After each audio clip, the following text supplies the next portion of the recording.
अच्छा अच्छा, मैं चलता हूं। नमस्कार। कौन? आजम? खामोश। अगर मेरी ब्राह्मणियत का राज फास हो गया तो मैं मारा गया। मगर तुम यहाँ क्या कर रहे हो? ओह, पहले मेरी कपट कहानी का बयां। ठीक है, लेकिन किसी को बताना मत। बहुत दिन हुए मैं करीब के गांव में मैले कुचैले कपड़े बटोरने गया हुआ था। बड़ी ही खस्ता हाली का दिन था। ना पेट में दाना, ना जेब में कौड़ी। परेशान सूरत गधे का बोझ लादे हम चले जा रहे थे। उसी वक्त ढिंढोरी की आवाज से मेरे कान खड़े हो गए। ऐलान था कि सुल्तान की तख्त नशीनी की दूसरी सालगिरह पर किसी भी रैयत पर कभी भी जुल्म और सितम हुआ हो तो हाकिम अदालत से फरियाद करने की पूरी इजाजत होगी और फरियादी को सही इंसाफ मिलेगा। गरीब गुरबा, अमीर उमरा, कोई भी बिना खौफ अपनी फरियाद पेश कर दे।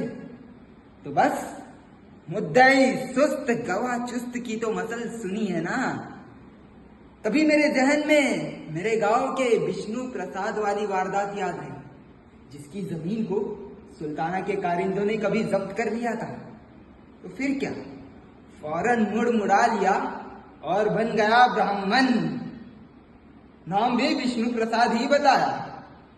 तो फिर उस असली विष्णु प्रसाद से हम नकली विष्णु प्रसाद ने वो जमीन खरीद ली। हद तो तब हो गई जब उस अहमद प्रसाद ने ये सवाल किया कि जब्त की हुई जमीन की खरीदारी कैसे। मैंने उससे कहा, तुम महज अपनी जमीन की मिल्कियत मुझे बेच दो। रख दी 10 अशरफिया सामने। गरीब का मुंह खुला का खुला ही रह गया। सोचता होगा जमीन तो गई ही गई, अशरफिया क्यों छोड़ू।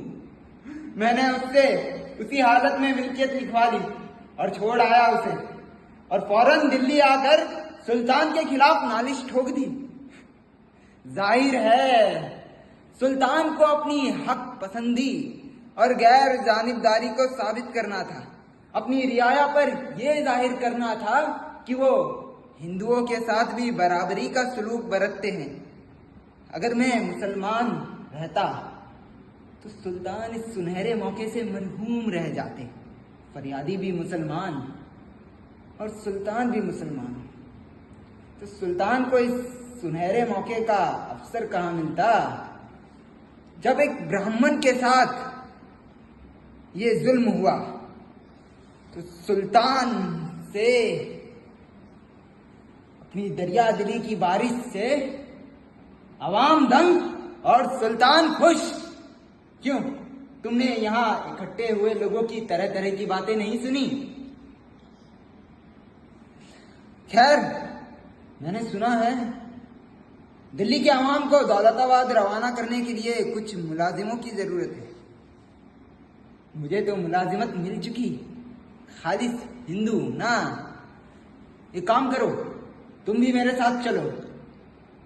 एक ब्राह्मण के साथ एक मुसलमान को देख भोले सुल्तान भी बाग बाग हो जाएंगे। चलो।